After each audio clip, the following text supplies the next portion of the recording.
लोगों को ये लगता है कि कैंसर मतलब लाइफ का दी एंड ही है, अब इसके आगे और कुछ है ही नहीं। हम भी बोल देते कि अब ये क्योर होने की स्टेज से बाहर है। जो मोबाइल टावर्स होते हैं उनसे भी कैंसर होने का रिस्क होता है।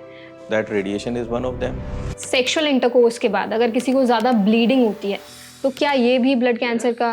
ब्लड कैंसर में आमतौर पे नहीं होता। अगर किसी के मल्टीपल सेक्सुअल पार्टनर्स हैं तो उससे भी कैंसर ट्रिगर होता है। HIV अपने आप में कैंसर्स पैदा करेगा। जो एल्यूमिनियम फॉइल है उससे भी कैंसर यानी कि ब्लड कैंसर जो वो ट्रिगर हो सकता है। सेल सडनली कैंसरस नहीं होगी, वो धीरे धीरे धीरे धीरे धीरे होगा। ये जो कढ़ाई थी काले रंग की कास्ट आयरन की, वो एक्चुअली डाइट में आयरन का एक अच्छा सोर्स था। हर किसी की बॉडी में कैंसर सेल्स हर दिन बनती रहती हैं। तो ऐसा नहीं कि कैंसर सेल बन रही हैं, कैंसर बॉडी के हर हिस्से में, हर तरह की सेल में, हर टिश्यू में हो सकता है। आज की हमारी लाइफस्टाइल देखें तो फास्ट फूड का कल्चर बहुत ज़्यादा है। ये हार्मोनल इम्बैलेंस करते हैं तो कहीं ना कहीं आगे जाके हम अपनी बॉडी को प्रोन कर रहे हैं कि वो कैंसर हो सकता है। खाना किस ऑयल से बनाना चाहिए? In general we don't encourage seed based oils. पहले का टाइम था तो हमें बोला जा रहा था कि आपको आयोडीन वाले नमक इस्तेमाल करने चाहिए, बॉडी को आयोडीन की ज़रूरत है, लेकिन आप बोलते हैं कि आप रॉक सॉल्ट का इस्तेमाल करें। तो ऐसा कुछ नहीं है कि उससे बहुत बड़े बेनिफिट मिलने वाले हों। ओवरऑल इम्पॉर्टेंट ये है कि सोडियम इंटेक कितना हो रहा है। ब्लड कैंसर स्पेशली जो है वो अडल्ट में ज़्यादा होता है या बच्चों में ज़्यादा होता है? बच्चों में ब्रेन कैंसर या ब्लड कैंसर, ये तो सबसे ज़्यादा होता है। जहाँ डायग्नोसिस के हमने देखा एक हफ्ते में somebody may die। कैंसर, जिसके बारे में अक्सर लोगों को लगता है कि अगर एक बार कैंसर हो गया मतलब लाइफ का दी एंड, लेकिन क्या वाकई एक बार कैंसर हो गया तो उसको कभी भी ठीक नहीं किया जा सकता है? कैंसर के क्या क्या सिम्टम्स होते हैं, इसका क्या ट्रीटमेंट है और क्या वाकई कैंसर को सही में ठीक किया भी जा सकता है? आज के हमारे सेशन में हम इन सारी चीजों को कवर करेंगे। Hi, my name is Varsha Dubey, you are watching NBT live. आज हमारे साथ एक बहुत ही खास गेस्ट मौजूद हैं, doctor Amit Upadhyay. Hello doctor. Thank you. तो आज हम डॉक्टर अमित से जानने की कोशिश करेंगे कि आखिर ब्लड कैंसर जो है वो किन कारणों की वजह से होता है, इसके सिम्टम्स क्या क्या होते हैं और इसके क्या ट्रीटमेंट्स अवेलेबल हैं, सारी चीजों को कवर करेंगे। चलिए फिर सेशन को शुरू करते हैं। तो डॉक्टर अमित, सबसे पहले तो जब मैं इस टॉपिक के बारे में रिसर्च कर रही थी, जब मुझे पता था कि सेशन हम करने वाले हैं, तो आई गॉट टू नो कि हर किसी की बॉडी में कैंसर सेल्स हर दिन बनती रहती हैं। तो बहुत शॉकिंग था मेरे लिए, क्योंकि हर किसी की बॉडी में कैंसर सेल्स है। अगर एक नॉर्मल व्यक्ति को आप बोलोगे तो वो घबरा जाएगा एक बार में। तो क्या वाकई में ऐसा होता है? देखिए, ये नहीं बोलना चाहिए कि कैंसर सेल्स हैं, एबनॉर्मल सेल्स हमें बोलना चाहिए। लगभग 1 मिलियन सेल डिवीजन पर सेकंड बॉडी में हो रहा होता है। तो ये बड़ा कॉमन है कई बार कि वो जो DNA है, जो रेप्लिकेट है, वो एग्जैक्टली नहीं हुआ, थोड़ा बहुत मिसमैच हो गया। हमारी बॉडी का इम्यून सिस्टम इतना एफिशिएंट होता है कि वो रिकॉग्नाइज करता है उन पैटर्न को, और यदि उसे कोई भी एबनॉर्मल सेल मिलती है उसे हटा देता है। तो ऐसा नहीं कि कैंसर सेल बन रही हैं, बट एबनॉर्मल सेल्स, और यस, वो जो फ्यूचर में कैंसरस हो सकती थी उनको हमारे इम्यून सिस्टम हटाता रहता है। ये सबकी बॉडी में चलने वाली नेचुरल प्रोसेस है, सभी में होता है। ओके, जैसे कि आपने कहा कि फ्यूचर में वो कैंसर की तरफ आपको लेकर जा सकती है, तो इसी से जुड़ा मेरा सवाल है कि बॉडी में कैंसर की शुरुआत कैसे होती है? क्या वो चीजें हैं जिनकी वजह से कैंसर ट्रिगर हो सकता है?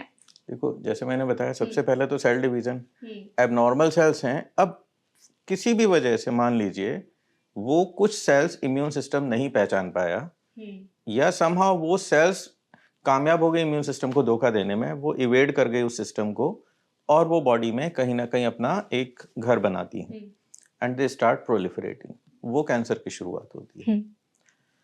अब कई सारे फैक्टर हैं जो इस प्रोसेस को बढ़ा सकते हैं, है ना। देखो, मैं एक एग्जांपल देता हूँ। जैसे हम लोग मान लीजिए सड़क पे जा रहे हैं, अब किसकी कोई रॉन्ग साइड पे चल रहा है, तो क्या हुआ, एक्सीडेंट के चांस बढ़ गए।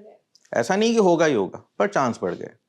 अब मान लीजिए गाड़ी में भी कुछ दिक्कत है, तो क्या हुआ, चांसेस और बढ़ गए। But again it is not necessarily कि होगा ही होगा। तो सारे फैक्टर, चाहे वो जेनेटिक हो, चाहे वो बॉडी रिलेटेड हो, चाहे वो इन्वायरमेंटल हो, ड्रग इंड्यूस हो, एक्सटर्नल एक्सपोजर किसी चीज का है, ये उस प्रोसेस को और बढ़ाते चले जाते हैं हर स्टेप को। जैसे कई बार हम बात सुना होगा आपने कि फैमिलीज में चल रहा है, जेनेटिक फैक्टर है, तो क्या हुआ, एक बैकग्राउंड उन्होंने पहले ही तैयार करके दे दिया, तो अब कैंसर की शुरुआत होना उसमें और आसान हो गया, वो स्टेप कम हो गए। तो ये सब चीजें होती हैं। इवेंचुअली कैंसर का मतलब है कोई भी सेल जो एबनॉर्मल हो गई है, बॉडी के कंट्रोल से बाहर हो गई है, और अब वो एबनॉर्मली डिवाइड किए जा रही है, एबनॉर्मल बिहेव किए जा रही है, बॉडी का कोई कंट्रोल नहीं। ओके तो डॉक्टर जैसे अभी आपने बताया कि काफी सारे फैक्टर्स इन्वॉल्व रहते हैं, अगर आपकी फैमिली हिस्ट्री है तो भी कैंसर ट्रिगर होने के चांसेस होते हैं। तो मैं अब जानना चाहूंगी ऐसे कौन से सिम्टम्स होते हैं, जैसे एक नॉर्मल व्यक्ति कैसे आइडेंटिफाई कर सकता है कि उनकी बॉडी में कैंसर जैसी चीज जो है वो डेवलप हो रही है। देखो, इंडिविजुअल सेल बहुत छोटी होती है, उसे हम मॉनिटर नहीं कर सकते। हमको कब पता पड़ेगा? जब सेल्स एक सफिशिएंट अमाउंट में हो चुकी होंगी और इतनी मात्रा में जब वो बॉडी के किसी पार्ट को, किसी फंक्शन को अफेक्ट करने लगे, तभी वो सिम्टम पैदा करेंगे, तभी हम रिकॉग्नाइज कर पाएंगे। उससे पहले की स्टेज होती है स्क्रीनिंग, मतलब सिम्टम नहीं है बट हम ट्राई कर रहे हैं फाइंड आउट करने का। आपका जो क्वेश्चन था कि कैसे क्या सिम्टम हो सकते हैं जिन पे हम निगाह रखें कि ऐसा कुछ भी है तो कैंसर हो सकता है। तो देखो, कैंसर बॉडी के हर हिस्से में, हर तरह की सेल में, हर टिश्यू में हो सकता है, तो उसके सिम्टम भी उसी हिसाब से वेरी करते हैं। लंग कैंसर का सिम्टम अलग होंगे और ब्रेस्ट कैंसर के अलग होंगे।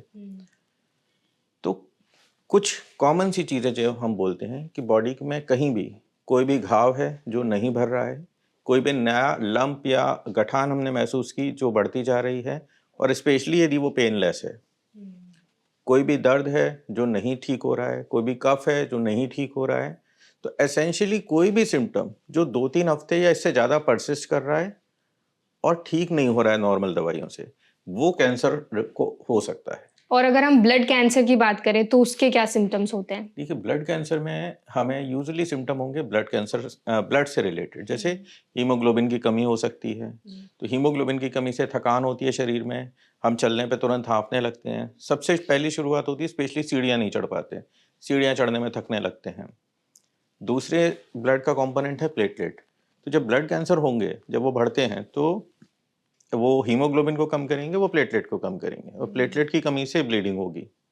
तो हो सकता है एबनॉर्मल गम ब्लीडिंग हो, कफ में ब्लीडिंग आए, या स्किन में स्पॉट्स आए, यूरिन में ब्लीडिंग हो। ये तीसरे होते हैं कॉन्स्टिट्यूशनल सिम्टम, जैसे वेट लॉस होने लगेगा, क्योंकि देखिए कैंसर सेल हैं, एबनॉर्मल हैं या जो भी हैं, वो न्यूट्रिशन तो शरीर से ही ले रही हैं, तो बॉडी पे जो न्यूट्रिशनल टोल है वो बहुत बढ़ जाता है, तो थकान होने लगती है, वीकनेस आने लगती है, ये सारे फैक्टर होने लगते हैं।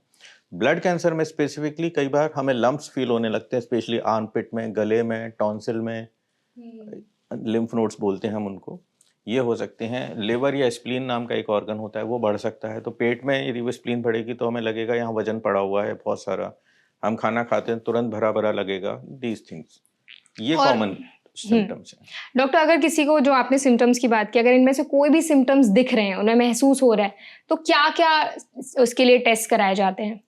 देखो, एक चीज़ तो ये समझो कि ये सारे सिम्टम जो भी कैंसर से रिलेटेड हैं, वो सारे के सारे बड़े कॉमन हैं।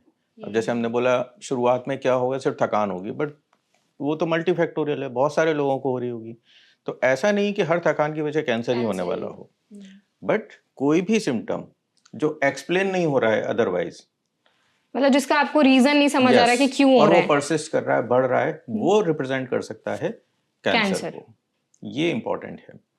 तो हम लोग जितने भी लोगों को एड्रेस करते हैं, या ऑडियंस को मैं बोलना चाहूँगा कि कोई भी सिम्टम किसी भी तरह का बॉडी के किसी भी हिस्से में, यदि वो 2-3 हफ्ते से ज़्यादा चल रहा है, नॉर्मल दवाइयों से ठीक नहीं हो रहा है, और स्पेशली यदि हमें वेट लॉस जैसी फीलिंग भी लग रही है, थकान बहुत ज़्यादा है जो बढ़ती जा रही है, ये सब कैंसर के शुरुआती लक्षण हो सकते हैं। तो हमें मेडिकल अटेंशन तुरंत लेनी चाहिए। डॉक्टर टेस्ट, जब फॉर एग्जांपल जैसे आपने बताया कि अगर आपको 2-3 हफ्ते से ज़्यादा ये सिम्टम्स दिख रहे हैं, अगर उनका कोई रीज़न आपको समझ नहीं आ रहा, तो आपको तुरंत टेस्ट कराने चाहिए। क्या-क्या टेस्ट कराए जाते हैं? पहले क्या स्टेप्स होते हैं? देखो, सबसे पहले तो आप ये देखोगे कि मतलब वो जो सिम्टम है वो किस ऑर्गन से रिलेटेड है। जी। जैसे हम मान लें लंग कैंसर की स्पेशली अगर हम शुरुआत है। ब्लड कैंसर की बात करें तो। हाँ, ब्लड में क्या होता है, थकान होगी, तो सबसे पहले आपकी शुरुआत होगी एक नॉर्मल टेस्ट जिसे हम बोलते हैं हीमोग्राम, या सीबीसी, कंप्लीट ब्लड काउंट, या हीमोग्राम। नॉर्मली हमें वहीं से आइडिया हो जाता है, वो बताता है कि हीमोग्लोबिन क्या है, डब्ल्यूबीसी क्या है, प्लेटलेट काउंट क्या है, पेरिफेरल स्मीयर उसका पार्ट है, तो माइक्रोस्कोप में पैथोलॉजिस्ट देखता है और वो कमेंट करता है। तो नॉर्मल जो ब्लड कैंसर की यदि हम बात करें, तो सबसे पहला टेस्ट और सबसे एसेंशियल टेस्ट जो है वो एक नॉर्मल हीमोग्राम है। Haemogram test. Yes. ओके। फिर उसके बाद भी और कुछ टेस्ट होते हैं? अगर हीमोग्राम टेस्ट में समझ आ रहा है कि हाँ कुछ तो गड़बड़ है बॉडी में, फिर क्या टेस्ट होते ब्लड हैं? कैंसर से रिलेटेड यदि हम बात करते हैं, तो किसी भी कैंसर में सबसे पहले 2 चीज़ें होती हैं, आपने भी सुना होगा, एक स्टेज होता है, एक ग्रेड होता है। जी। तो ब्लड कैंसर में यूजुअली हम लोग जो उसके बाद जाते हैं कि हमें लगा हीमोग्राम पे कि कैंसर हो सकता है, तो नॉर्मली एक दूसरा टेस्ट जो उसके बाद होता है वो होता है बायोप्सी। आप बायोप्सी या तो किसी लिम्फ नोड से लेते हैं या बोन मैरो से करते हैं। फिर ये देखने के लिए कि पूरे शरीर में कहाँ कहाँ फैला हुआ है, तो कई सारे लोगों में एक दूसरा टेस्ट होता है जिसे बोलते हैं पैट सीटी स्कैन। तो ये और कुछ ब्लड कैंसर कितने एग्रेसिव हैं ये जानने के लिए उन सेल्स के आगे मॉलिक्यूलर एनालिसिस होता है, जेनेटिक एनालिसिस होता है, तो वो तो फिर एक एडवांस लेवल पूरा का टेस्ट प्रोसेस रहता है। बिल्कुल डॉक्टर, अगर हम समझने की कोशिश करें, अगर आज की हमारी लाइफस्टाइल देखें तो फास्ट फूड का कल्चर बहुत ज़्यादा है। मतलब हम मोस्टली पिज़्ज़ा, बर्गर या फिर बाहर की जो प्रोसेस फूड है वो ज़्यादा खाना पसंद करते हैं। एक चीज़ है कि इसमें जो ऑयल इस्तेमाल होता है वो अच्छी क्वालिटी का नहीं होता है। दूसरी चीज़ है कि आप जितनी भी चीज़ें देखेंगे उनमें एडेड शुगर ज़रूर होगी। इवन इफ एक प्रोडक्ट है जो नमकीन है, चिप्स है, लेकिन उसमें एडेड शुगर ज़रूर होगी। तो ये जो रीज़न है, इसका क्या रीज़न हो, ये जो चीज़ है इसका क्या रीज़न हो सकता है? आपने जो सवाल पूछा उसमें 3 अलग-अलग जो हैं वो न्यूट्रिशनल कंपोनेंट्स आ रहे हैं और तीनों हार्मफुल हैं। पहला जैसे आपने नाम लिया कि ऑयल है जो रीयूज हो रहा है, ट्रांस फैट बढ़ता चला जा रहा है उसके, तो वो अपने आप में बहुत हार्मफुल है क्योंकि हीटिंग के दौरान कई सारे केमिकल्स उनमें जनरेट होने लगते हैं। नॉर्मली ये जो बल्क में जो प्रोसेस होता है जिसमें ऑयल लेते हैं उसमें बनाते हैं ये सारे लोग, वो कहीं ना कहीं पाम ऑयल बेस होते हैं, वो अपने आप में हार्मफुल है। तो और ऐसा नहीं कि सिर्फ कैंसर उनका साइड इफेक्ट है, कई सारे और हार्मफुल इफेक्ट उनके हो सकते हैं, जितने मेटाबॉलिक डिसऑर्डर हैं वो सब करते हैं। सेकंड आता है शुगर। जी। शुगर नॉर्मल मात्रा में बॉडी के लिए हार्मफुल नहीं है, बट बिना हमें पता पड़े हम लोग इतना एक्स्ट्रा कंज्यूम कर रहे होते हैं शुगर को। जैसे किसी भी नॉर्मल कोल्ड ड्रिंक को आप लो, उसके 100 ml में नॉर्मली 12 से 13 ग्राम शुगर होती है, और हम शायद रियलाइज ही नहीं करते किसी भी चीज़ को। बच्चे स्पेशली है, चाहे वो चॉकलेट मिल्क है, चॉकलेट्स हैं, बिस्किट्स हैं, there all full of sugar. Sugar का सडनली मतलब जब भी वो लेते हैं, बहुत इजीली डाइजेस्टिबल शुगर है, तो वो बॉडी पे एक शुगर लोड पड़ता है, बॉडी इंसुलिन पैदा करेगी उसे काउंटर करने के लिए। तो ये मेटाबॉलिक इम्बैलेंस है जो पैदा होता है, तो कहीं ना कहीं आगे जाके ये प्रॉब्लम करते हैं। कई सारे factors they are known to have metabolic based in that, जैसे ब्रेस्ट कैंसर। तो ये हार्मोनल इम्बैलेंस करते हैं, तो कहीं ना कहीं आगे जाके हम अपनी बॉडी को प्रोन कर रहे हैं कि वो कैंसर हो सकता है। तो शुगर डायरेक्टली कैंसर को नहीं कर रहा है कुछ, बट वो indirectly via metabolic, via hormonal pathways affect कर रहा है। तीसरा जो प्रोसेस फूड है, नॉर्मली उसमें सॉल्ट भी बहुत ज़्यादा होता है, सोडियम ओवरलोड, वो भी प्रॉब्लम करता है, वो किडनी रिलेटेड प्रॉब्लम करेगा। तो कहीं ना कहीं ये सारी की सारी चीज़ें बहुत हार्मफुल हैं। जितना हम हमारा अनफॉर्चुनेटली लाइफ स्टाइल ऐसा है कि वो कहीं ना कहीं लाइफ के पार्ट बनते जा रहे हैं, but that is actually harmful. और यदि हम कैंसर की बात करें तो not directly but indirectly yes, क्योंकि एक और चीज़ जो जुड़ जाती है, हमारी लाइफ भी थोड़ी सीडेंटरी होती जा रही है, तो हम उस वे से बॉडी मेटाबोलाइज भी नहीं कर पाती इन चीज़ों को जितना उसे मिल रहा है। तो कहीं ना कहीं ये सब थोड़ा कंट्रीब्यूट करते हैं। जैसे मैंने आपको बताया कि कैंसर सेल्स हैं, कुछ सेल एबनॉर्मल हो गई और ये उसकी एबनॉर्मलिटी ग्रोथ को और बढ़ा सकते हैं। अभी डॉक्टर हमने ऑयल की बात की थी, आपने बताया कि पाम ऑयल बहुत ज़्यादा हानिकारक होता है, और आई थिंक मोस्टली जो फास्ट फूड होता है सब में पाम ऑयल का इस्तेमाल होता है, घरों में भी कुछ लोग पाम ऑयल का इस्तेमाल करते हैं। अगर हम सेफर साइड पे की बात करें तो किस तरह का ऑयल इस्तेमाल किया जाना चाहिए हमारी डेली लाइफ में, खाना किस ऑयल से बनाना चाहिए? सबसे ट्रेडिशनल चीज़ें सबसे अच्छी थी। अब साउथ इंडिया में देखो, नारियल तेल, it is one of the best. देसी घी गुड, बहुत अच्छा है। ओलिव ऑयल बहुत अच्छा है।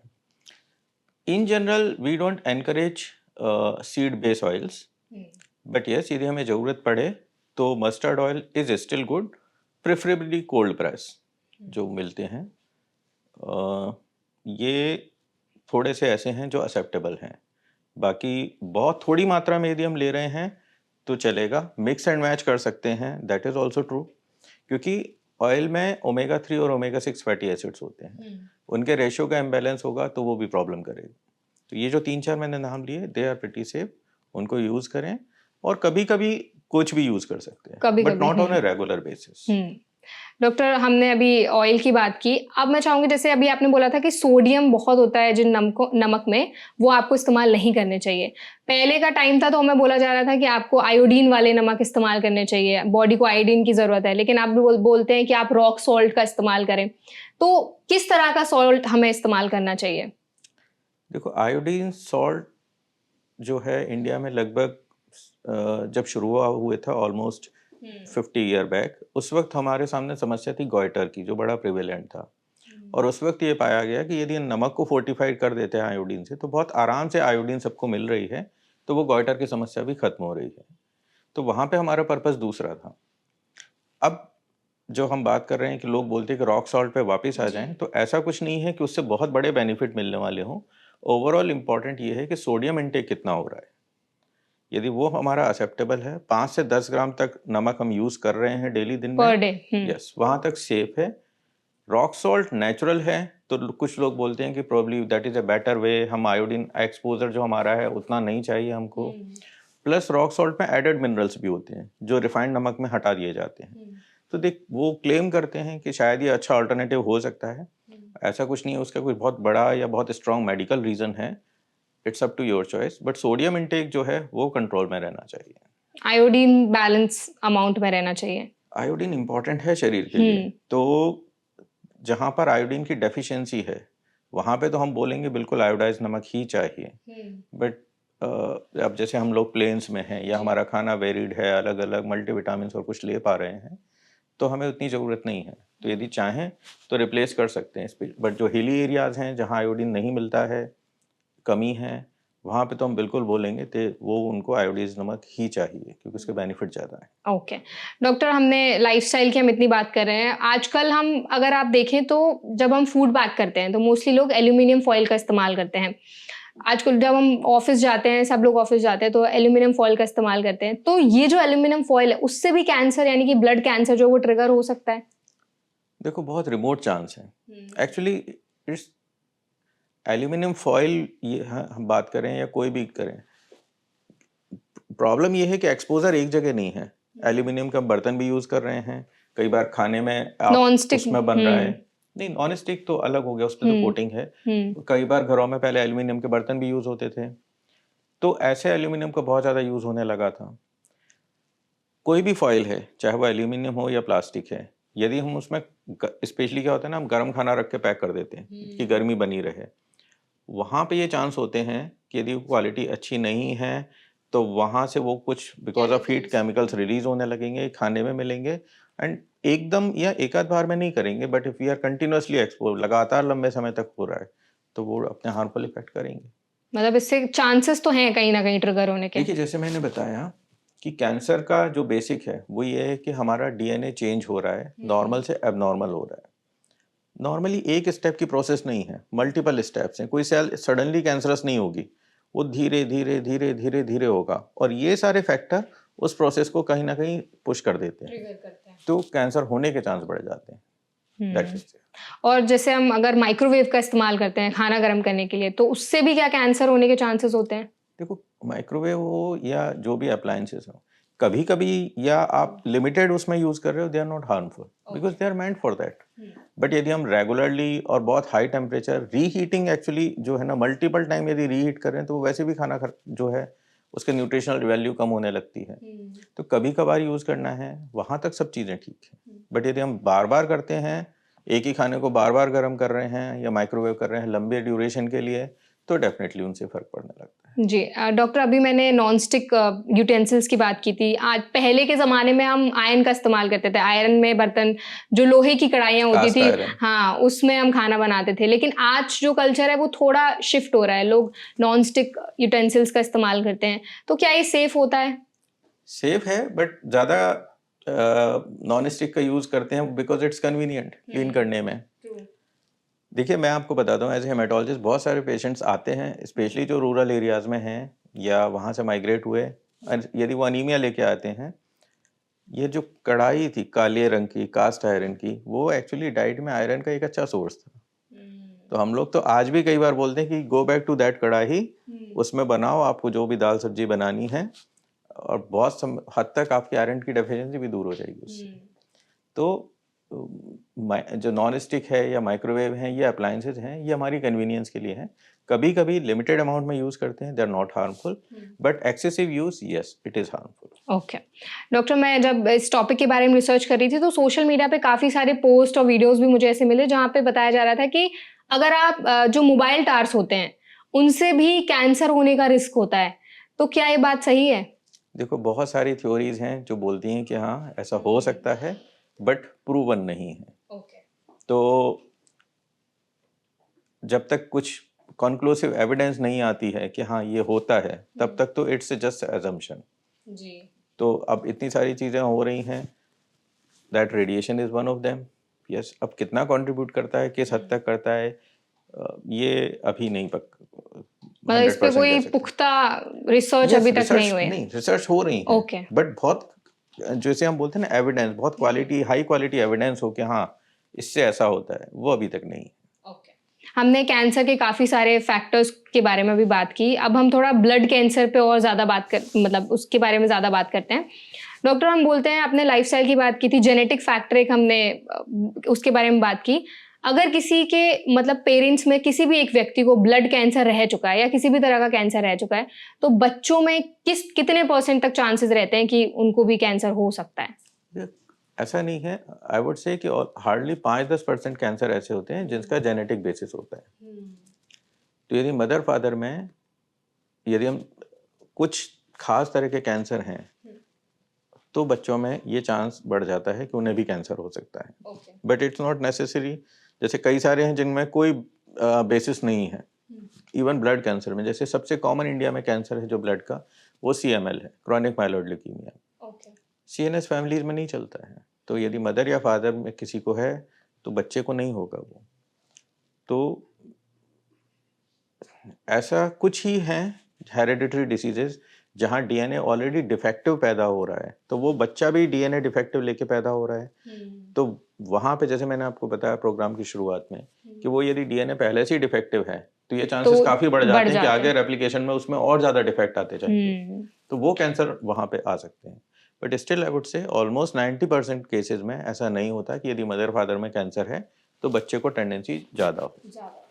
कैंसर में हम बात करें तो डॉक्टर, ब्लड कैंसर जो होता है स्पेशली, वो क्या एक ही टाइप का होता है, इसके अलग अलग टाइप्स भी होते हैं? नहीं, blood cancer is a umbrella group. Commonly blood में कई तरह की सेल्स होती हैं, उनमें यदि कोई भी कैंसर पैदा हो रहा है, अब वो कैंसर चाहे रेड सेल्स को अफेक्ट कर सकता है, वाइट ब्लड सेल्स को कर सकता है, प्लेटलेट्स को कर सकता है, हमारे इम्यून सिस्टम की किसी भी सेल को कर सकता है, जैसे प्लाज्मा सेल या ऐसा, उसको हम बोलते हैं ब्लड कैंसर। तो वो भी अलग अलग तरह के हैं। कुछ ऐसे हैं जो बहुत एग्रेसिव हैं, जहाँ डायग्नोसिस के हमने देखा 1 हफ्ते में somebody may die, और कई ऐसे भी होते हैं जहाँ, जैसे CLL है, जहाँ हमें 8-8 साल 10 साल तक हो सकता है ज़रूरत ही नहीं पड़ती ट्रीटमेंट की, कि ठीक है कुछ नहीं है चलने दीजिए। बहुत वेरिएबल है, 70 से ज़्यादा एंटिटीज़ हैं डिस्टिंक्ट जिसको हम क्लासीफाई करते हैं एज ए ब्लड कैंसर, और हर एक अपनी अपनी तरीके से बिहेव करता है, कुछ बहुत एग्रेसिव, कुछ बहुत स्लो ग्रोइंग। सबसे कम चांसेस किस में होते हैं बचने के ब्लड कैंसर में? देखो, ऐसा नहीं बोला जा सकता, कैंसर का बहुत हद तक चीज़ें जो है डिपेंड करती हैं कि आपने कब पकड़ा है, कितनी जल्दी पकड़ा है और वो बीमारी कौन सी है। जैसे मैंने आपको बताया सबसे कॉमन कैंसर है CML। अब जैसे मैं बताता हूँ, जब हम लोग पढ़ रहे थे तब CML की 10 ईयर सर्वाइवल डिस्पाइट एवरीथिंग, चाहे वो बोन मैरो ट्रांसप्लांट भी करा लिया, 10 ईयर सर्वाइवल वाज हार्डली 30%। चाहे, और वो भी high dose chemotherapy, post transplant, मतलब जितने टॉक्सिसिटी हो सकती थी वो सब करने के बाद भी 30% लोग थे जो 10 ईयर या प्लस में जाते थे, 70% नहीं जा पाते थे। आजकल सेम बीमारी सिर्फ एक टैबलेट खानी होती है per day, and normal 10 year survival is 92%। तो एक बीमारी जो पहले बड़ी इनक्योरेबल सी समझी जाती थी, आज अभी बहुत हद तक बहुत अच्छे रिजल्ट्स तरीके से है, हाँ। हो जाती है कंट्रोल। आज की डेट में हम बोलते हैं कि it is just like diabetes now. तो चीजें बेहतर हो रही हैं, बस वही है कि हमें क्या उसका एग्जैक्ट बेसिस मिल गया। जैसे आपने नाम सुना होगा कैंसर ट्रीटमेंट में आजकल बहुत सुनते हैं targeted treatment. If we can find out a proper target तो फिर चीजें बहुत आसान हो जाती हैं। कुछ कैंसर हैं जहां वो ट्रिगर हमें पता है कि कौन सा पर्टिकुलर म्यूटेशन उसे प्रॉब्लम कर रहा है, आप उसे टारगेट कर सकते हो। तो ट्रीटमेंट बहुत वेरी करता है बहुत सारे फैक्टर पे, वो ड्रग रिलेटेड भी हो सकते हैं, पर्सन रिलेटेड भी हो सकते हैं, डिसीज रिलेटेड भी हो सकते हैं। इन जनरल ब्लड कैंसर अच्छा बिहेव करते हैं, काफ़ी हद तक चांस होते हैं कि वो ठीक भी हो जाए। ठीक हो जाए। जी। डॉक्टर, अभी आपने डायबिटीज़ का नाम लिया, तो उससे मेरा एक सवाल है आपसे कि अगर किसी को कोई मेडिकल कंडीशन है, जैसे डायबिटीज़ हो गया है या हार्ट की प्रॉब्लम हो गई, तो इससे भी क्या कैंसर ट्रिगर हो सकता है, स्पेशली ब्लड कैंसर? नहीं, ट्रिगर नहीं होगा, बट वो अपने आप में ट्रीटमेंट में शायद प्रॉब्लम कर सकती है। जैसे डायबिटीज़ है और कई सारी ऐसी दवाइयाँ हैं जो ब्लड शुगर को बढ़ा सकती हैं, तो ऑलरेडी डायबिटीज़ है, बड़ा प्रॉब्लम होंगे। सेम कुछ दवाइयाँ हैं जो हार्ट को नुकसान पहुंचा सकती हैं। मान लीजिए किसी को हार्ट में ऑलरेडी दिक्कत है, तो फिर हमें देने में मुश्किल आ जाती है। अपने आप में ये कैंसर नहीं पैदा करने वाली। और अगर फॉर एग्जाम्पल सेक्सुअल इंटरकोर्स के बाद अगर किसी को ज़्यादा ब्लीडिंग होती है, तो क्या ये भी ब्लड कैंसर का सिम्टम हो सकता है? Not blood cancer, okay. ये सर्वाइकल कैंसर का लक्षण है। ब्लड कैंसर में आमतौर पे नहीं होता। ब्लड कैंसर में क्या होता है, जैसे मैंने बताया प्लेटलेट का भी कम है, ब्लीडिंग होगी, तो सबसे पहला साइन हमको जो दिखेगा कि जो पीरियड्स में ब्लड आता है वो ब्लीडिंग बहुत एक्सेसिव होने लगेगी। वहां से शुरुआत होती है। ये जो आपने बताया कि पेन ड्यूरिंग इंटरकोर्स या bleeding during just after intercourse, ये नॉर्मली सर्वाइकल कैंसर का लक्षण है। ओके, मतलब ब्लड कैंसर से कुछ रिलेटेड नहीं है ये? नहीं, आमतौर पर ब्लड कैंसर में पहले हम देखेंगे पीरियड्स के दौरान ब्लीडिंग बढ़ जाती है। और अगर किसी के मल्टीपल सेक्सुअल पार्टनर्स हैं, तो उससे भी कैंसर ट्रिगर होता है? नॉट डायरेक्टली, बट यदि एचआईवी हुआ, एचआईवी अपने आप में कैंसर्स पैदा करेगा।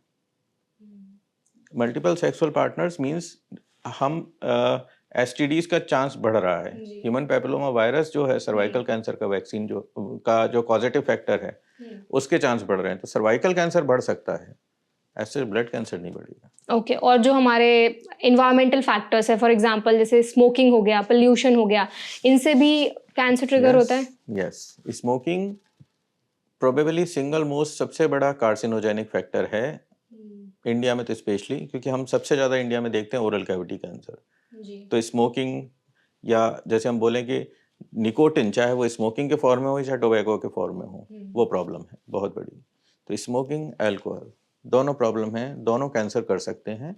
ब्लड कैंसर बहुत नहीं करते, बट कभी कभी ये भी कर सकते हैं, बिकॉज इनमें कई सारे केमिकल कंपाउंड होते हैं विच आर कार्सिनोजेन। और किन लोगों में ज़्यादा चांसेस हैं? फॉर एग्जांपल अगर हम दिल्ली की बात करें, तो यहाँ का AQI तो इतना खराब है कि हम उसके बारे में बात ही नहीं कर सकते। तो हम सब एक खराब पोल्यूशन या फिर एनवायरनमेंट में सब रह रहे हैं, तो कौन से लोग ज़्यादा प्रोन होते हैं? हम सब प्रोन हैं, हम सब प्रोन हैं, क्योंकि क्या होता है, देखिए पॉल्यूशन से क्या होगा, सबसे ज़्यादा चांसेस नेचुरली लंग कैंसर के बढ़ते हैं, क्योंकि वो सारा की सारा पॉल्यूशन जा रहा है अंदर। तो सबसे पहले हमारे जो लंग्स की मेम्ब्रेन है वो लगातार एक्सपोज हो रही हैं, इरिटेट हो रही हैं, छिलती जा रही हैं, तो उनमें लगातार डैमेज हो रही है, डीएनए डैमेज हो रहा है, तो ये चांसेस कि कल को ये डीएनए धीरे धीरे डैमेज होकर कैंसरस बन जाए बढ़ जाता है। दूसरा आता है कि इनमें जो कार्सिनोजेंस हैं, जो केमिकल कंपाउंड्स हैं विच कैन कॉज कैंसर, वो ब्लड में जाते हैं, एब्जॉर्ब होते हैं, और वो फिर पूरे शरीर में सर्कुलेट करते हैं। जैसे किडनी के कैंसर को बढ़ा सकती हैं, क्योंकि सारे जितने कार्सिनोजन हैं इवेंचुअली उन्हें फिल्टर कौन कर रहा है, किडनी कर रही है। तो किडनी भी ज़्यादा एक्सपोज हो रही है, यूरिनरी ब्लैडर ज़्यादा एक्सपोज हो रहा है, तो ये कई सारे बॉडी के ऑर्गन्स अफेक्ट होने लगते हैं। और जो प्लास्टिक का इस्तेमाल है, वो भी कैंसर को ट्रिगर करता है? माइक्रोप्लास्टिक्स। ओके। जो हम यूजुअली जैसे हम बॉटल्स वगैरह इस्तेमाल करते हैं, तो उसमें तो माइक्रोप्लास्टिक होता है? दो चीज़ें हैं। एक तो हम बोलते हैं, जैसे आपने डिस्पोजेबल प्लास्टिक है ना, जिससे आप उसमें कुछ दिखाई नहीं देगा, but there will be microplastics.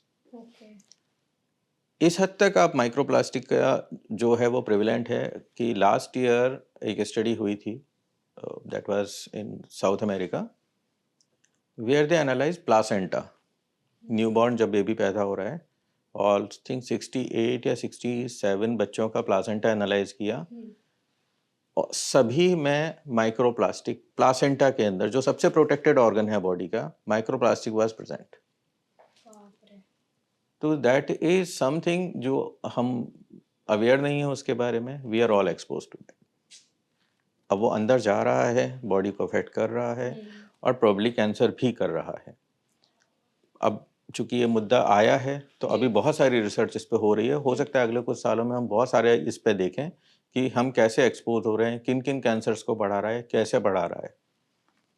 दूसरा प्लास्टिक का जो होता है कि तो फूड ग्रेड प्लास्टिक होता है जो माइक्रोवेव सेफ हम बोलते हैं, कई बार वो अनसेफ है and we are constantly using, not we are aware but community में लोग यूज़ कर रहे हैं उसे बार बार। तो उसमें क्या होता है, चाहे वो हीट के कारण हो, तो वो जो केमिकल्स हैं वो थोड़े से उससे हीट से उड़ते ट्रांसफर हो जाते हैं, हैं वो जो खाने में आ खाने जाते में। हैं और वो फिर हम डायरेक्टली एक्सपोज होते हैं। तो प्लास्टिक कई सारे तरह से हार्मफुल है शरीर के लिए। जी तो अभी इतना सब बोलते हैं कि जितना हो सके प्लास्टिक के इस्तेमाल से बचें। जी सर।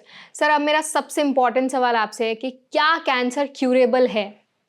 यस, मैं आपको इन जनरल बताता हूँ, हर कैंसर को तो नहीं। नॉर्मली हम कैंसर को, आपने भी सुना होगा, स्टेज 1, 2, 3, 4 ऐसे क्लासीफाई करते हैं। इन जनरल स्टेज 1 कैंसर 80 से 90% ठीक हो जाते हैं, बशर्ते हम जल्दी पकड़ें, क्योंकि स्टेज 1 मतलब बहुत छोटा कैंसर बहुत है, छोटा। यूजुअली सर्जरी सफिशिएंट होती है। स्टेज 2 ऑलमोस्ट 60%, स्टेज 3 30%, स्टेज 4 मतलब वो और ऑर्गन्स में स्प्रेड कर गया, मेटास्टेटिक डिसीज से बोलते हैं। वहाँ पे हम क्योर नहीं कर पाते हैं, वहाँ पे सिर्फ आप डिसीज को कंट्रोल कर सकते हो। कई बार बहुत अच्छा कंट्रोल कर लेते हो तो हमें कई मतलब मोर देन 5 ईयर ऐसा मिल जाता है। ब्लड कैंसर्स या कुछ और तरह के कैंसर होते हैं जो स्टिल यदि फैले हुए भी हों, जैसे एक तरह का ब्लड कैंसर है जिसे हॉजकिंस लिम्फोमा बोलते हैं, स्टेज 4 में भी ऑलमोस्ट 80-90% लोग ठीक हो जाते हैं। तो हर कैंसर अपनी तरीके से बिहेव करता है, बट जितनी जल्दी पकड़ लेते हैं उतना अच्छा चांस हमें मिलता है कि हम प्रॉपर इलाज के साथ ठीक हो जाएंगे। बिल्कुल। लेकिन सर जब कैंसर की बात आती है तो सबको डरा दिया जाता है कि अगर कैंसर हो गया मतलब लाइफ दी एंड। लेकिन अभी जो आपने बात बताई कि क्यूरेबल है Yes. और अगर सही टाइम पे आइडेंटिफाई हो गया तो आपके बचने के भी बहुत ज़्यादा चांसेस होते हैं। मुझे लगता है थोड़ा सा है ना, ये एक फियर साइकोलॉजी भी काम करती है। जी। देखिए, जो आपने शुरुआत में नाम लिया, कैंसर वर्ड इतना बड़ा है, nobody want to talk about it. Exactly. किसी को कैंसर हुआ और वो ठीक हो गया तो वो ज़्यादा बताना नहीं चाहता लोगों को, सर वो ये चीज़ कम्युनिटी में आना नहीं हाँ चाहता। बिल्कुल। तो जो लोग ठीक हो गए उनका तो नहीं पता पड़ता, जो नहीं हो रहे हैं वो लगातार सबको दिख रहे हैं, बार बार हॉस्पिटल आ रहे हैं और वो बोल रहे हैं भाई देखो मुझे दिक्कत है, मुझे दिक्कत है। तो प्रोबेबली हमको दिखते वो लोग हैं जो ठीक नहीं हो रहे हैं। एग्जैक्टली। अच्छा, हमारे यहाँ कुछ सोशल सर्कल भी, मतलब मैंने कुछ लोगों ने ऐसा बोला कि सर हम किसी को नहीं बोलते कि कहीं हमको नज़र लग गई या तो फिर दोबारा ना हो जाए, हम किसी को क्यों बताएं, या यंग एज में हैं तो वो कहते हैं आगे जाके शादी में प्रॉब्लम आ जाएगी, हम नहीं बताते। Lot many factors. Exactly. Sir आपने जैसे बोला ना कि जो लोग ठीक हो जाते हैं उनके बारे में पता नहीं चलता। अगर हम कैंसर की बात करें, जो सेलिब्रिटीज जिनकी कैंसर डेथ हुई, बहुत सारे नाम लोगों को पता है, इरफान खान हो गए और भी बहुत सारे सेलिब्रिटीज हैं। लेकिन जो ठीक हुए हैं जैसे कि युवराज सिंह है, उन सब चीज़ों के बारे में लोग बात नहीं करते। लोगों को ये लगता है कि कैंसर मतलब लाइफ का दी एंड ही है, अब इसके आगे और कुछ है ही नहीं। आई थिंक धीरे धीरे चेंज आएगा, क्योंकि इतने समय से हम देखें तो पिछले 10-15 सालों में ही जितनी प्रोग्रेस हुई है कैंसर के ट्रीटमेंट में उतनी हुई है। उससे पहले एक्चुअली चीज़ें ख़राब थी और इंडिया में हमारे साथ प्रॉब्लम ये भी थी कि नॉर्मली बहुत लेट पता पड़ता था लोगों को, जब तक वो मेडिकल अटेंशन के लिए आते थे, और तब हम भी बोलते थे कि अब ये क्योर होने की स्टेज से बाहर है। तो वो परसेप्शन बना हुआ है। बट अब ऑफ लेट जैसे हम पिछले कई सालों से देख रहे हैं कि बीमारी जल्दी पकड़ में आ रही है, लोग ठीक हो रहे हैं, ज़्यादा अवेयर हो रहे हैं। तो आई थिंक वो ज़्यादा, चाहे वो हेल्प ग्रुप हों, चाहे सपोर्ट ग्रुप हों, ये सब चीज़ें धीरे धीरे आ रही हैं। तो जैसे अवेयरनेस बढ़ेगी, होपफुली ये कि कैंसर ठीक भी हो रहा है, ये मैसेज भी जाएगा। बिल्कुल। डॉक्टर आपको लगता है कि आज इंडिया में लोग इतने अवेयर हैं कैंसर के बारे में? नॉट। मैं आपको एक एग्जांपल देता हूँ। कैंसर स्क्रीनिंग सब सुनते हैं जी। सर्वाइकल कैंसर की स्क्रीनिंग अवेलेबल है। अभी आई थिंक 2 साल पहले एक रिसर्च में ये पाया गया कि इवन अर्बन एरियाज में, लीव असाइड रूरल, सिर्फ 2% महिलाएं थीं जिन्होंने कभी लाइफ में पैप स्मीयर कराया था। तो हमारी अवेयरनेस कहाँ है अभी? बिल्कुल।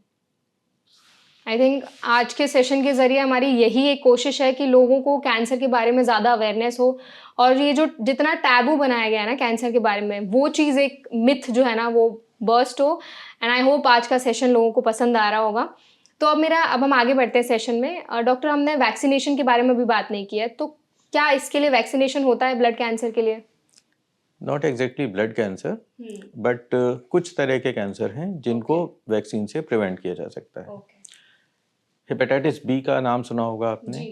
लिवर कैंसर ऑलमोस्ट 30 से 40% इंडिया में जो लिवर कैंसर हो रहे हैं वो हेपेटाइटिस बी के कारण होते हैं। तो यदि हम यूनिवर्सली सबको वैक्सीनेट कर पाएँ उसके लिए, तो आप सोचिए कई सारे लिवर कैंसर को होने से रोका जा सकता है। सर्वाइकल कैंसर, ये भी एक तरह का वैक्सीन प्रिवेंटेबल डिसीज़ है। ऑलमोस्ट 90% केसेस इंडिया में जो होते हैं सर्वाइकल कैंसर के, वो एक तरह का वायरस होता है जिसे बोलते हैं HPV, ह्यूमन पैपिलोमा वायरस, उसके कारण होता है। अब उसकी वैक्सीन अवेलेबल है। अनफॉर्चुनेटली अब हम बात कर रहे हैं जबकि वैक्सीन 2008 से अवेलेबल है इंडिया में, लेकिन अभी पिछले 2-4 सालों में थोड़ा सा कम्युनिटी एफर्ट बढ़ा है, गवर्नमेंट ने भी थोड़ा जो बढ़ाया है अपना सपोर्ट। ये बहुत इंपॉर्टेंट चीज़ है क्योंकि सर्वाइकल कैंसर जो है महिलाओं में 2nd नंबर का सबसे कॉमन कैंसर है इंडिया में। हर साल लगभग 70 से 80,000 डेथ सर्वाइकल कैंसर से होती हैं और 90% सर्वाइकल कैंसर को हम रोक सकते हैं। सबसे इम्पॉर्टेंट चीज़ है वैक्सीनेशन। 9 से 14 की एज की ग्रुप में बच्चों को ये वैक्सीन लग जानी चाहिए। और सिर्फ सर्वाइकल कैंसर नहीं, ये कुछ तरह के ओरल कैंसर को, कुछ रेक्टल कैंसर को, वल्वर वेजाइनल कैंसर को भी रोकता है। तो ये बड़ी इंपॉर्टेंट चीज़ है। धीरे धीरे फोकस गवर्नमेंट का भी इस पे आ रहा है और ये भी एफर्ट किए जा रहे हैं कि ये यूनिवर्सल इम्यूनाइजेशन प्रोग्राम का पार्ट बन जाए। यदि ऐसा होता है तो एक बहुत बड़ा स्टेप होगा। तो again this is also a type of vaccination जो प्रिवेंट कर रहा है। तो ये दो बहुत मेजर टाइप के कैंसर हैं जो प्रिवेलेंट हैं और वैक्सीन से प्रिवेंट किए जा सकते हैं। ब्लड कैंसर को प्रिवेंट किया जा सकता है डॉक्टर? नहीं। उसके लिए कुछ भी प्रिकॉशंस वगैरह अगर लिए जाएं तो? देखो, ऐसा ये नहीं बोल सकते हम कि कोई पर्टिकुलर फैक्टर है जो सिर्फ ब्लड कैंसर को बढ़ाता है। कुछ फैक्टर्स जो हमने पहले भी डिस्कस किए, जैसे स्मोकिंग है, सीडेंटरी लाइफस्टाइल है, हार्मोनल इम्बैलेंस है, मेटाबॉलिक डिसीजेज हैं, ये सारे के सारे इन जनरल कैंसर के इंसिडेंस को बढ़ा देते हैं। कुछ कैंसर के इंसिडेंस को ज़्यादा करते हैं, कुछ को कम करते हैं। तो ये जब हम बात करते हैं कि हम क्या कर सकते हैं कि ये कैंसर को हम प्रिवेंट कर पाएँ, तो बड़ी सिंपल सी चीज़ें हैं। ये हम जो भी चीज़ें हैं, चाहे स्मोकिंग है उसे ना करें, अल्कोहल यूज़ ना करें, एक नॉर्मल हेल्दी बैलेंस डाइट होनी चाहिए, हमारी लाइफ एक्टिव होनी चाहिए, सीडेंटरी ना हो, ओबेसिटी ना हो, खाने में हम प्रॉपरली न्यूट्रिशनल मील लें, चाहे वो ग्रीन वेजिटेबल्स हों वो होना चाहिए, डाइट में फ्रूट्स होने चाहिए रेगुलर, प्रोसेस फूड कम से कम रखें। ये सब कॉमन चीज़ें हैं जिनको हम अप्लाई कर सकते हैं, प्रॉपरली वैक्सीनेटेड भी रहें। डॉक्टर, हमने अभी ब्लड कैंसर के बारे में, उसके सिम्टम्स के बारे में बात की, रीजंस के बारे में बात की, ट्रिगरिंग जो फैक्टर्स हैं उन पे भी हमने डिस्कशन किया। अब बात करते हैं ट्रीटमेंट के बारे में। तो इसके क्या क्या ट्रीटमेंट्स अवेलेबल हैं? देखो, किसी भी कैंसर के लिए 3 तरह का ट्रीटमेंट होता है। एक होता है सर्जरी, दूसरा होता है रेडिएशन और तीसरा होता है सिस्टेमिक ट्रीटमेंट, चाहे वो दवाइयों के फॉर्म में, चाहे वो कीमोथेरेपी हो या नॉन कीमोथेरेपी हो। अब यदि बिल्कुल अर्ली स्टेज है तो हो सकता है सिर्फ सर्जरी सफिशिएंट हो। ब्लड कैंसर्स में आमतौर पर सिर्फ कीमोथेरेपी सफिशिएंट होती है। अदरवाइज दोनों तीनों ऑप्शंस को मिला के किसी न किसी सीक्वेंस में as per the stage use किया जाता है ठीक होने के लिए। ओके, मतलब कैंसर के ऊपर डिपेंड करता है कि किस तरह की उनको, कैंसर और उसकी स्टेज के ऊपर, टाइप और स्टेज दोनों। ठीक है। अगर हम कीमोथेरेपी की बात करें तो कीमोथेरेपी की हर एक टाइप ऑफ कैंसर में रिकमेंड करते हैं? नहीं। कीमोथेरेपी यदि बिल्कुल अर्ली स्टेज कैंसर है तो कई बार कीमोथेरेपी की जरूरत नहीं होती, सर्जरी यूजुअली सफिशिएंट होती है। कीमोथेरेपी का जब नाम सुनते हैं तो एक लोग डर जाते हैं क्योंकि बोला जाता है कि बहुत पेनफुल होती है, इसके कुछ कुछ साइड इफेक्ट्स भी होते हैं बाद में। तो इसके बारे में थोड़ा बताएं कि क्या एक्चुअल में इतनी पेनफुल होती है ये? देखिए, डेफिनेटली कीमोथेरेपी के कुछ नुकसान होते हैं। एज सच पेनफुल तो हमें नहीं बोलना चाहिए। दूसरी बात ये है कि ट्रेडिशनल कीमोथेरेपी, मतलब वो जो दवाइयाँ, जो केमिकल्स जो पिछले कई सालों से यूज़ हो रहे थे, वो डेफिनेटली हार्ड केमिकल्स थे, साइड इफेक्ट ज़्यादा करते थे। बट ऑफ लेट चाहे उनके ड्रग डिलीवरी सिस्टम ज़्यादा अच्छे हुए हों, जिससे अब साइड इफेक्ट हम कम से कम देखते हैं। तो डेफिनेटली कुछ साइड इफेक्ट हो सकते हैं, जैसे हम बोलते हैं हमेशा कि 3 साइड इफेक्ट तो होते ही होते हैं। हेयर फॉल मोस्टली होगा, कुछ दवाइयां जिनमें नहीं भी होगा, बट मोस्टली हम मान के चलते हैं कि चाहे वो थोड़ी मात्रा में हो या ज़्यादा हो, हेयर फॉल इज एक्सपेक्टेड। कुछ स्किन चेंजेस आएंगे, स्किन का कलर 1 से 2 शेड डार्क हो सकता है, नेल्स कुछ समय के लिए डार्क हो जाते हैं, कभी हमारी टेस्ट बड्स जो हैं वो इम्पैक्ट होती हैं, तो हमें खाने में टेस्ट नहीं आएगा, खाने की फीलिंग नहीं होगी, कुछ मात्रा में हम अपने आप को एनर्जेटिक फील नहीं करेंगे।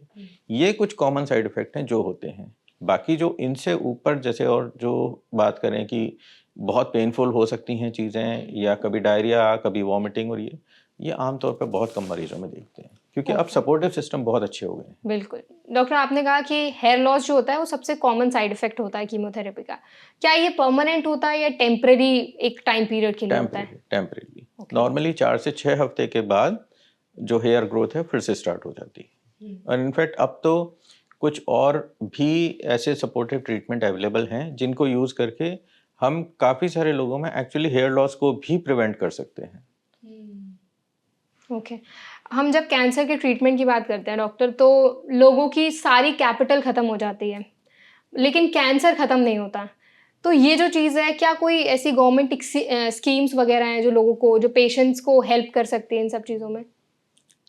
देखो, गवर्नमेंट अपने लेवल पे काफ़ी एफर्ट कर रही है। जैसे हम बात करें गवर्नमेंट स्कीम्स की, चाहे वो आयुष्मान भारत स्कीम हो, हर स्टेट ने अपने रेजिडेंट्स के लिए कई सारी स्कीम्स निकाली हुई हैं। पीएम रिलीफ फंड से, सीएम रिलीफ फंड से सबसे सपोर्ट मिलता है। तो कई सारी जगहों पे ट्रीटमेंट को हम काफ़ी अच्छे से मैनेज कर सकते हैं। बट हाँ, कभी ऐसा होता है कि देखिए कोई बहुत हाई एंड सर्जरी है जिसकी ज़रूरत है, या कभी रिकंस्ट्रक्शन की ज़रूरत है सर्जरी में, वो बहुत एक्सपेंसिव ऑप्शंस हैं। कई सारी दवाइयाँ हैं कीमोथेरेपी की जो बहुत महंगी हैं आज भी। इम्यूनोथेरेपी बहुत महंगी है आज भी। तो कई बार ऐसा होता है कि I mean we are helpless. Exactly. Approx कितना खर्चा आता है डॉक्टर एक कैंसर के पेशेंट को फुल्ली रिकवर होने में? देखिए, वो तो कैंसर के टाइप पे डिपेंड करेगा, जनरलाइज नहीं कर सकते हैं चीज़ों को। अब जैसे मैंने आपको बोला CML एक पे है, एक टैबलेट खानी है जिसकी कॉस्ट शायद 1500 रुपये पर मंथ के करीब होती है, जो खानी भली हमें लाइफ लॉन्ग पड़े, but still it is a reasonable option. वहाँ से लेके कुछ इम्यूनोथेरेपी भी हो सकती है जहाँ जिनकी कॉस्ट ऑलमोस्ट 4 लाख रुपए, 4.5 लाख रुपए हर महीने है। तो कॉस्ट कैन वेरी, और कई बार ये भी नहीं पता होता कितना देना है। हो सकता है किसी के लिए 3 या 4 साइकिल सफिशिएंट है और किसी को मे बी 2 साल। तो कॉस्ट वेरी करती है, बट मोस्टली गवर्नमेंट एक्चुअली हमें इंडिया में रहने का भी बेनिफिट मिलता है, क्योंकि इन जनरल इंडिया में दवाइयाँ वेस्ट के कंपैरिजन में बहुत सस्ती हैं अभी भी। गवर्नमेंट भी सपोर्ट करती है, तो उम्मीद करें आगे जाके शायद और अफोर्डेबल होता जाए। बिल्कुल। डॉक्टर, जब हम ब्लड कैंसर की बात करते हैं, तो ब्लड कैंसर स्पेशली जो है वो अडल्ट्स में ज़्यादा होता है या बच्चों में ज़्यादा होता है? ये मान लीजिए, ब्लड कैंसर बच्चों में सबसे one of the most common है। बच्चों में ब्रेन कैंसर या ब्लड कैंसर, ये तो सबसे ज़्यादा होता है। सबसे कॉमन है।